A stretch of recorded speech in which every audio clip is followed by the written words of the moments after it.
पति पत्नी में से अगर एक भी अगर चले जाता है, एक भी अगर परमात्मा के धाम चले गया, तो फिर दोनों में से जो भी एक रहेगा मृत्यु लोक में, और वो अगर दान कर रहा है, वो व्रत कर रहा है, वो एकादशी कर रहा है, वो प्रदोष कर रहा है, वो पूजन कर रहा है, वो अनुष्ठान कर रहा है, वो कोई पुण्य कर रहा है, वो ब्राह्मण भोजन करा रहा है, वो सत्कर्म कर रहा है, तो उसका आधा हिस्सा उसके खाते में चले जाएगा, जो गया उसके। तुम जाओ लोटा लेके, जल लेकर जाइए। शिव मंदिर में अगर आपका मन है कि पत्नी कलश लेके जाती है, मैं हाथ लगा लूंगा, तो कलश लेकर पत्नी जाए, हाथ लगाए, मना नहीं है, पर एक काम जरूर करना। अगर जल आप चढ़ा रहे हो दोनों मिलकर, वैसे तो नियम अनुसार शरीर में अगर रोग है, बीमारी है, कष्ट है, घर में बहुत दुख है, तो जितने सदस्य घर में रह रहे हैं, प्रत्येक घर का सदस्य एक लोटा जल शिव जी पे जरूर चढ़ाए। क्यों? हो सकता है तुम्हारा ग्रह तो अच्छा है कि तुम जल चढ़ाने लगे, उसका ग्रह भी अच्छा है, वो जल चढ़ाने लगा, फिर भी घर में काम नहीं हो रहा, तो घर में जो कोई एक व्यक्ति ऐसा रह रहा है जिसका मन पूजन में नहीं जा रहा, जिसका मन शिव के द्वार तक नहीं जा रहा, भगवान उसको बुलाना ही नहीं चाह रहा, तो उसको हमें मंदिर तक पहुंचाना है। क्यों पहुंचाना है? क्योंकि हो सकता है इसी के ग्रह से हमारे घर में तरक्की नहीं हो पा रही, उन्नति नहीं हो पा रही, तो उसको मंदिर तक लेकर जाना है, उसको द्वार तक छोड़ कर आना है, भगवान के भरोसे पर फिर उसको छोड़ देना। जब वो एक लोटा जल चढ़ाना प्रारंभ कर देगा, हो सकता है कि हमारी भी कुछ उन्नति रुक रही हो किसी कारण से। भक्त कहता है, विष्णु पुराण प्रथम अध्याय, भक्त कहता है भगवान नारायण से, मैं तुम्हारे मंदिर में 56 भोग लगाऊंगा, बस थोड़ा धन आ जाए, प्रभु लक्ष्मी दे दीजिए, मैं 56 भोग लगाऊंगा। भगवान विष्णु ने तुरंत लक्ष्मी जी से कहा, इसको लक्ष्मी दे दो, धन दे दो। लक्ष्मी जी बोली, मेरी भी एक शर्त है, ये शर्त रख कर बैठा है कि भगवान मुझे धन देगा तो मैं 56 भोग लगाऊंगा। लक्ष्मी जी कहती है, शर्त लगाकर मैं भी बैठी हूँ, ये 56 भोग लगाएगा तब मैं लक्ष्मी दूंगी। मेरी शर्त।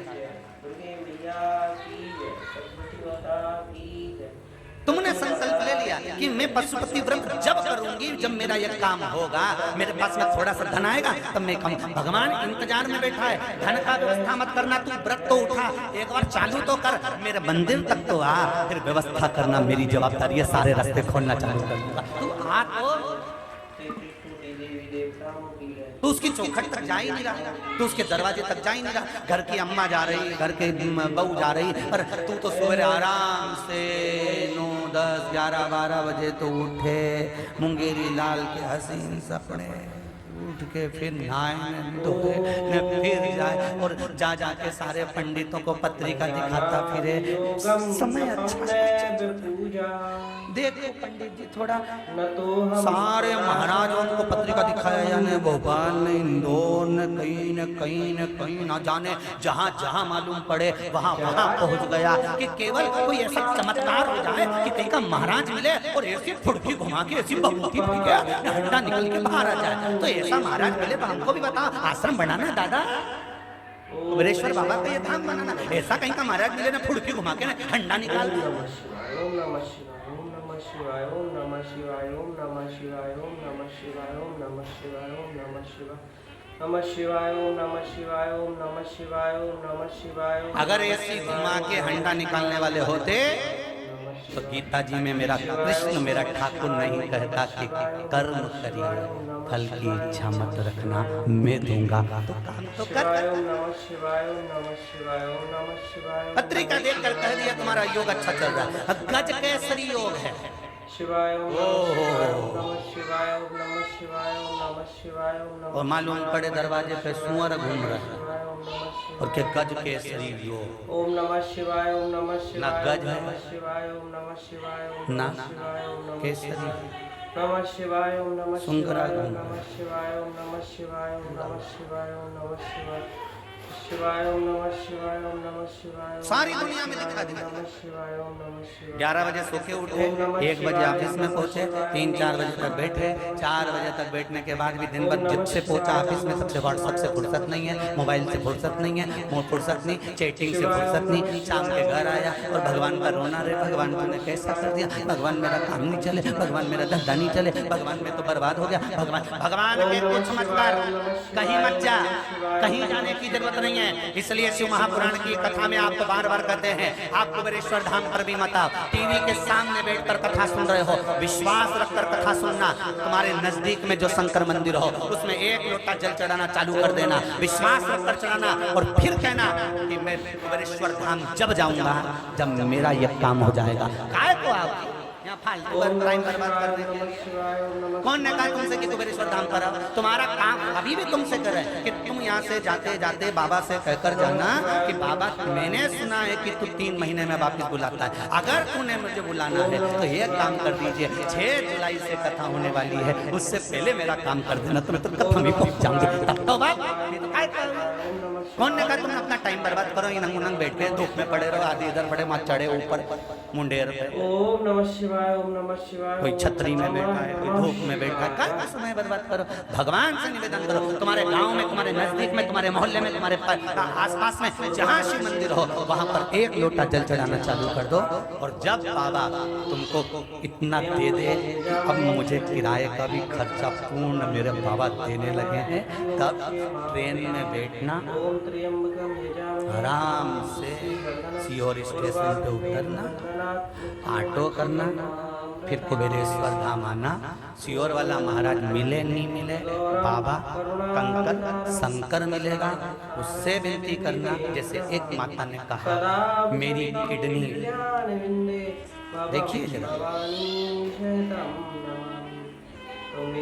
भावना राजेश पोपट, सिटी पालघर, मुंबई से आया।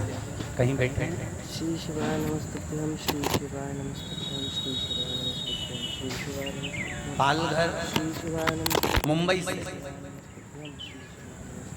कहीं बैठे हो तो हाथ मिलाइए।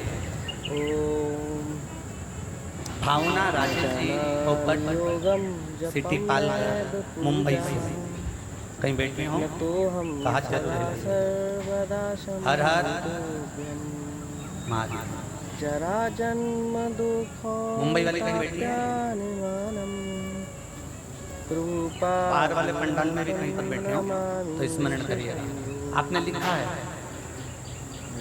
शिव कृपा से मेरी डैमेज, और जिस जगह पर लिखा उन्होंने पीले कलर की शाही से लाइन भी खींच दी है। देखिए पीले कलर की शाही से लाइन भी खींच दी कि बाबा ने मेरे को क्या क्या कहा। शिव कृपा से मेरी डैमेज किडनी ठीक हो गई और दामाद को जॉब भी मिल गई अच्छे पैकेज का।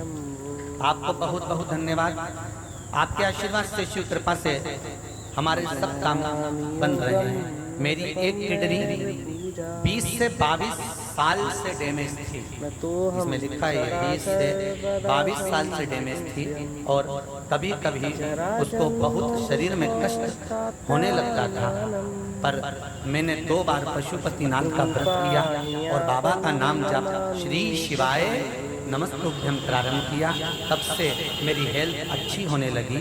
एक बार जब मैं रूटीन चेकअप कराने के लिए डॉक्टर के पास गई और सोनोग्राफी की तो डॉक्टर ने बताया अब तुम्हारी दोनों किडनी अच्छे तरह से वर्क करना प्रारंभ कर दी है, काम करना चालू कर दी है, अब दवाइयाँ मत लेना, तुम्हारी किडनी अब ठीक हो गई है। उसने पीछे एक बात लिखी है,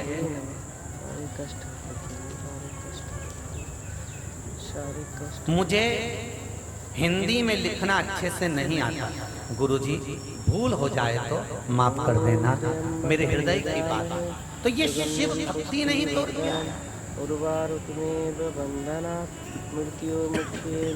ये शिव वासना नहीं तोड़ दिया। ओम त्र्यंबकम यजामहे सुगंधिं पुष्टिवर्धनम् उर्वारुकमेव। मैं जिन्होंने पत्र लिखा मैं इनसे पूछना चाहूंगा, पहले कभी कुबेरेश्वर आए? नहीं आए होंगे, टीवी पर कथा सुनी होगी, पर विश्वास जब हृदय में जागरूक हो गया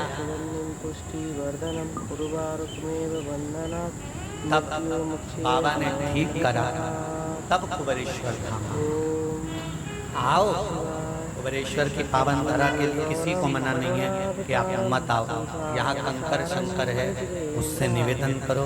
108 बार श्री शिवाय नमस्तुभ्यं का जाप करो, उससे दिल लगाकर विनती कर भवानी शतम तुमेव माता च पिता तुमेव सारे तीर्थ घूम कर आ जाओ और एक बार कुबेरेश्वर धाम की धरा पर आकर देख लीजिए। सारे तीर्थ होकर आ जाओ और एक बार वो चौराहे से ही तुम गाड़ी अंदर लोगे और अंदर आते आते आते आते आते आते जब प्रवेश करोगे कुबेरेश्वर बाबा के दरवाजे से जब अंदर पांव रखोगे, बस उसका एक कंकर भी शरीर से छू गया तब आपको महसूस होगा, ऐसा लगता है कि हम तो घर ही नहीं जाएं, यही बाबा के धाम बस जाएं, तब लगेगा।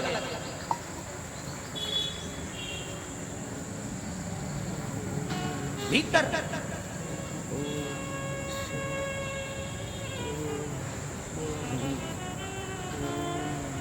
अभी ये दोनों जजमान बैठे हैं हमारे सोनी जी और पाठक जी, इनके घर में भी कमरों में बहुत सुंदर सुंदर एसी लगे होंगे, हाल में भी लगे होंगे, जोरदार सभी व्यवस्थाएं होंगी, सब कुछ होगा, भोजन भी अच्छा बनता होगा, सब काम होगा। अभी यहाँ तो एक सब्जी बने भोजन पूड़ी बन जाए, रोटी बन जाए, चावल बन गया कभी। अब श्री शिवाय